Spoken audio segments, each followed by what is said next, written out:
ఈ చైనా వాడు ఏంటంటే టైంకి తినేసి పడుకుని సైలెంట్గా ఉందామని ఉండదు, ఏదో ఒక పెంట చేసేయాలి. ఇప్పుడు కొత్త పెంట ఒకటి చేశాడు. అంటే జనాలను కాదు, అక్కడ ఉండే జనాలను అన్నట్ల, అక్కడ ఉండేటువంటి ప్రభుత్వాలు, అడ్మినిస్ట్రేషను, అధికారులు. కోర్స్ చైనా చాలా గొప్పగా డెవలప్ అవుతున్న దేశం. ఆ విషయంలో ఇండియా కానీ అమెరికా లాంటి కంట్రీస్ కూడా పడుతున్నాయి. ఏంద్రా బాబు ఈ కైండ్ ఆఫ్ డెవలప్మెంట్ అని. డెఫినెట్లీ అంతవరకు చైనాని మనం ఒక ఇన్స్పిరేషన్గా తీసుకోవాలి అట్లాంటి విషయాల్లో.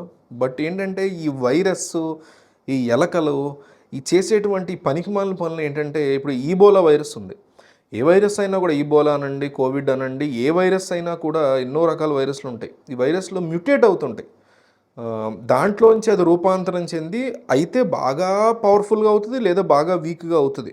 తన రూపాన్ని ఏదైతే ఈ యాంటీబాడీస్ని మనం యూజ్ చేస్తాం, వాటి నుంచి తప్పించుకొని మనం ఏదైతే వ్యాక్సిన్ ఇస్తాం వాటికి దొరకకుండా ఎదిగేటువంటి క్రమంలో మ్యూటేట్ అవుతూ ఉంటుంది. సో ఈబోలా మీద రకరకాల ఎక్స్పెరిమెంట్లు చేస్తున్నాడు. అయితే చేయొచ్చు, ఎందుకంటే కోవిడ్ మీద మ్యూటేషన్ ఎక్స్పెరిమెంట్లు చేస్తారు ప్రపంచవ్యాప్తంగా, ఇండియా కూడా చేస్తుంది. ఈ జెనోమ్ సీక్వెన్సింగ్ అంటారు కదా, అది జరుగుతుంది అక్కడ. ఇండియాలో కాస్త తక్కువే కానీ చైనాలో బాగా జరుగుతుంది, యూఎస్లో కూడా జరుగుతుంది. సో ఇట్లా జరుగుతున్న క్రమంలో ఈబోలాని పట్టుకొచ్చి ఒక ల్యాబ్లో పెట్టి, గ్రేడ్ 2 ల్యాబ్లో దాని మీద ఎక్స్పెరిమెంట్లు చేయడం మొదలుపెట్టాడు. బాగానే ఉంది. తప్పు ఎక్కడుంది? తప్పు ఏంటంటే, మీకు 4 గ్రేడ్స్ ఆఫ్ బయోటెక్ ల్యాబ్స్ ఉంటాయి ప్రపంచవ్యాప్తంగా, హయ్యెస్ట్ స్టాండర్డ్ WHO ఇచ్చిన స్టాండర్డ్స్ ప్రకారం.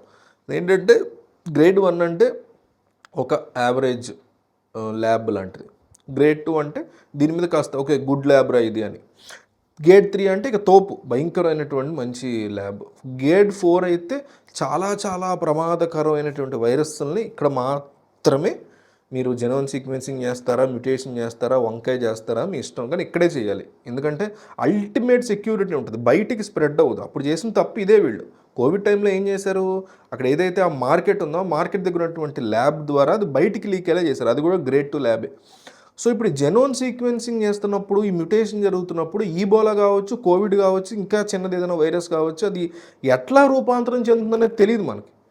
సో ఈ గ్రేడ్ 2 ల్యాబ్లో చేస్తున్నాడు. దాని మీద రకరకాల అలిగేషన్స్తో ఇంటర్నేషనల్ మీడియా తిట్టిపోస్తుంది చైనాని. గ్రేడ్ 2 ల్యాబ్లో చేయడం ఏంటి ఆయన, నువ్వు ఆల్రెడీ వుహాన్ మార్కెట్ పక్కన చేసి ఎంత పెంట చేసావు ప్రపంచానికి, బుర్ర ఏమన్నా పనిచేస్తుందా అని పిచ్చితిట్లు తిడుతున్నారు ఇప్పుడు చైనాని. సో దాని మీద WHO అలర్ట్ ఇచ్చింది, గైడ్ లైన్స్ ఇచ్చింది, మీరు ఇంకోసారి ఇట్లా చేస్తే మేము యాక్సెప్ట్ చేయమనేసి.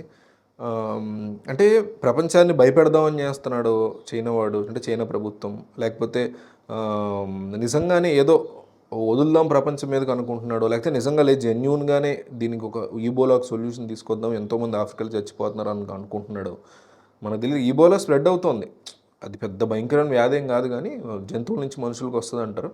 బట్ అంత డేంజరస్ ఏం కాదు. But mutation is dangerous. Any virus ఏంటంటే, చెప్పినట్టు స్టార్టింగ్లో కోవిడ్ తీసుకోండి, కోవిడ్ మ్యుటేషన్ దాంట్లో అది రూపాంతరం చెంది ఇంకా స్ట్రెంత్ అవుతుంది అయితే, లేదా బాగా డౌన్ అయిపోతుంది. ఎదర్ వన్ జరుగుతుంది ఏ వైరస్ అయినా. సో అందుకని చైనా చేసేటువంటి ఈ పెంట పనుల్ని ఆపాలి అని WHO చాలా స్ట్రాంగ్ గైడ్లైన్స్ ఇచ్చింది.